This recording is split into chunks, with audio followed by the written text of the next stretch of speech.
La teoría del derecho natural no resiste, evidentemente, una crítica científica más para la burguesía que luchaba contra el feudalismo.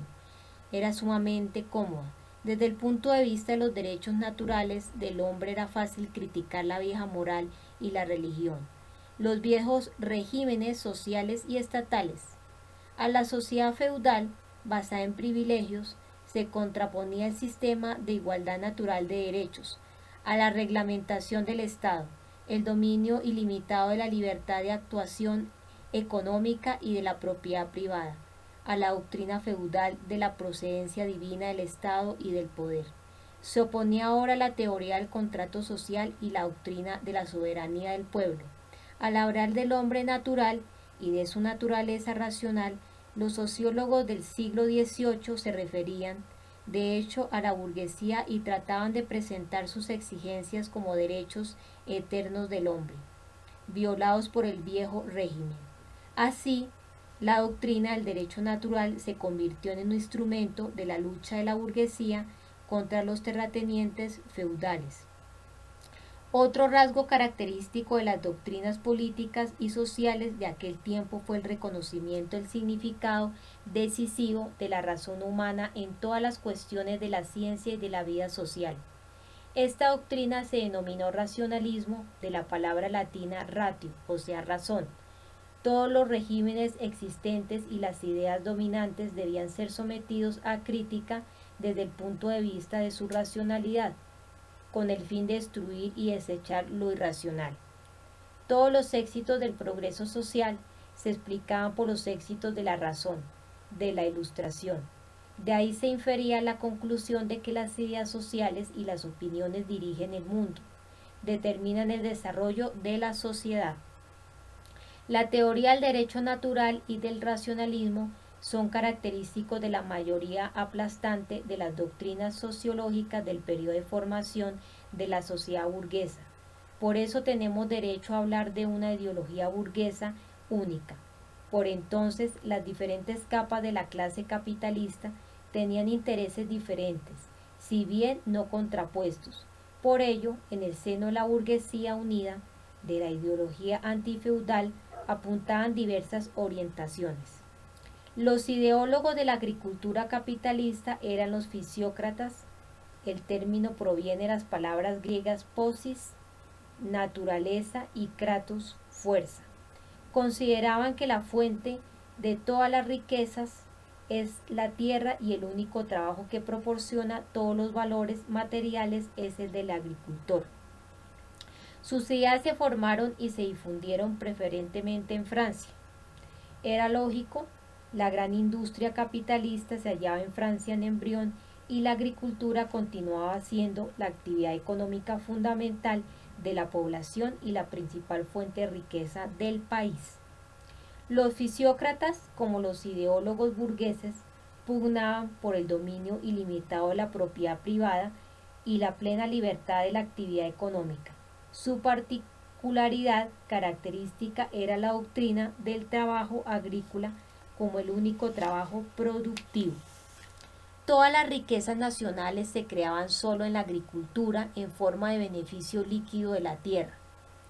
El trabajo industrial no hacía más que cambiar la forma de los productos obtenidos en la agricultura, pero no podía crear valores nuevos, al reconocer como productivo solo el trabajo agrícola. Los fisiócratas se proponían eternizar el predominio de la agricultura sobre la industria, característico de la Francia de entonces. Este era el lado erróneo y reaccionario de su doctrina.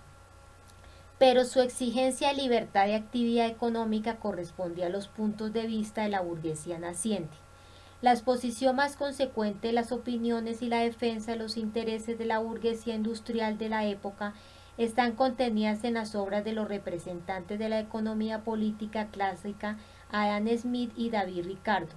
La obra fundamental de Adam Smith, La riqueza de los pueblos, apareció en 1776. Es decir, en los tiempos en que la revolución industrial no solo había comenzado, sino que había obtenido considerables resultados.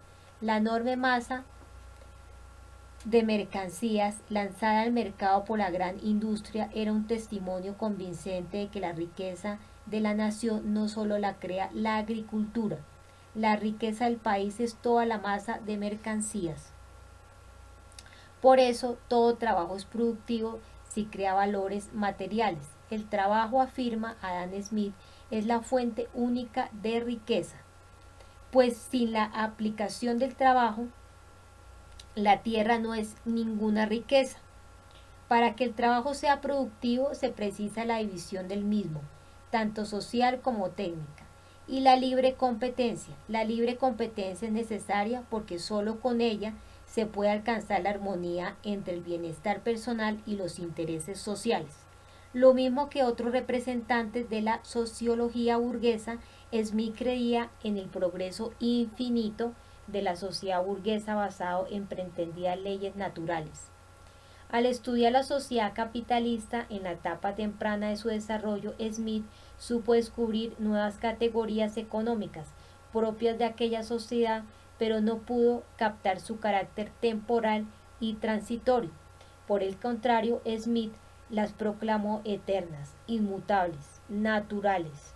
Smith reconoció el régimen burgués no solo como el más justo, sino también eterno. En el periodo temprano del desarrollo del capitalismo era realmente muy difícil advertir muchas de las contradicciones propias del modo de producción burgués. Sin advertirlas o queriendo advertirlas, Smith llegó a conclusiones incorrectas. 1. Estaba persuadido de que con el desarrollo de las relaciones burguesas se incrementaría también el bienestar de las masas populares. En realidad sucede lo contrario. A medida que crecen el lujo y las riquezas en un polo de la sociedad, se intensifica la miseria y la necesidad en el otro. 2. Smith creía en la posibilidad de reconciliar los intereses sociales y privados mediante la libre competencia. De hecho, la libre competencia sirve los intereses de un número limitado de personas, dos dueños de empresa, pero se halla en contradicción flagrante con los intereses de los trabajadores que constituyen la mayoría de la sociedad. 3. Al demostrar que el valor de la mercancía lo determina el trabajo invertido en ella, Smith creó la teoría del valor. Se acercó a la teoría de la plusvalía, demostrando que el beneficio y la renta agraria representan un descuento del producto del trabajo del obrero en beneficio del capitalista y del propietario capitalista. Esto lo hizo posteriormente Carlos Marx, un destacado representante de la ideología burguesa. Avanzada y progresista fue el banquero, negociante de la bolsa y economista David Ricardo. En 1817 publicó su obra fundamental, Principios de la economía política y los impuestos. En ella, Ricardo mostró que el beneficio del capitalista, como el salario, lo crea el trabajo del obrero, y llegó a la conclusión de que la disminución del salario eleva el beneficio, mientras que su elevación lo disminuye, descubriendo así la contradicción de intereses económicos entre el trabajo y el capital. Pero Ricardo consideraba que el régimen burgués y sus contradicciones son eternos. No supo deducir la situación inevitable del capitalismo por un nuevo régimen social más progresista, el socialismo. Simultáneamente con los representantes progresistas, pronto salieron del seno de la burguesía ideólogos de la reacción extrema, del oscurantismo, cuyas concepciones erróneas son utilizadas incluso hoy en día por la reacción imperialista. Entre ellos ocupa un lugar destacado el sacerdote Thomas Malthus, que adquirió un vasto renombre a fines del siglo XVII, después de la publicación de su libro Ensayos sobre el principio de la población. Malthus afirmaba que la causa de la miseria y de las calamidades de las masas populares es la falta de correspondencia entre el incremento de la población y el de la producción de medios de consumo, de bienes materiales. La población, afirma Malthus, crece mucho más deprisa que la producción. De esta desproporción se derivan todas las calamidades de las masas populares, las epidemias, las guerras, la miseria. Las calamidades de los trabajadores, según Malthus, son un proceso lógico y natural que se deriva de las leyes eternas de la naturaleza, contra las cuales no es posible luchar. De la doctrina de Malthus surge la deducción de que carece sentido auxiliar y compadecer a los pobres, pues cuanto antes mueran y desaparezcan estas gentes inútiles, tanto mejor será para el resto de la sociedad. La teoría de Malthus no tiene nada de común con la ciencia. La historia hace mucho que refutó definitivamente las invenciones de Malthus y de los malthusianos. Solo los representantes más reaccionarios de la burguesía imperialista tratan incluso de resucitar aquella concepción falsa y antihumana. Así pues, como consecuencia de la revolución industrial, se formó una nueva clase social, la clase de la burguesía industrial, cuyos representantes estaban unidos por comunes intereses materiales y políticos, por una ideología común. La 3.5, la situación de los obreros. El proceso de introducción de las máquinas y de creación de la gran industria y del proletariado industrial fue, al mismo tiempo, un proceso de forja de una rigurosa disciplina laboral en las fábricas capitalistas. Para el obrero, acostumbrado a trabajar en casa o en un pequeño taller, la disciplina fabril fue durante mucho tiempo extraordinariamente penosa. En casa trabajaba mucho, obligado por la baja retribución del trabajo. Sin embargo, podía comenzar y acabar su labor cuando le venía en gana, y no a hora fija. Podía también distribuir el trabajo a su antojo, salir de casa y regresar cuando lo deseaba y tomarse unos minutos de descanso cuando el cuerpo se lo pedía. Incluso podía abandonar el trabajo por unos días. En el taller del maestro artesano, el obrero gozaba también de una libertad bastante considerable. Sus relaciones con el patrono eran las de un hombre con otro, ya que el obrero no percibía el abismo que lo separaba de aquel y confiaba en que tarde o temprano él mismo sería propietario, cosa que, por cierto, sucedía a veces. Ingresar en la fábrica significaba algo así como convertirse en una pieza de un grande y complejo mecanismo. La fábrica era para el obrero un cuartel o una cárcel. Por eso la primera generación de industriales tropezó con grandes dificultades para reclutar mano de obra, mientras hubo la más mínima posibilidad de trabajar a domicilio, los obreros ingleses no acudieron a la fábrica.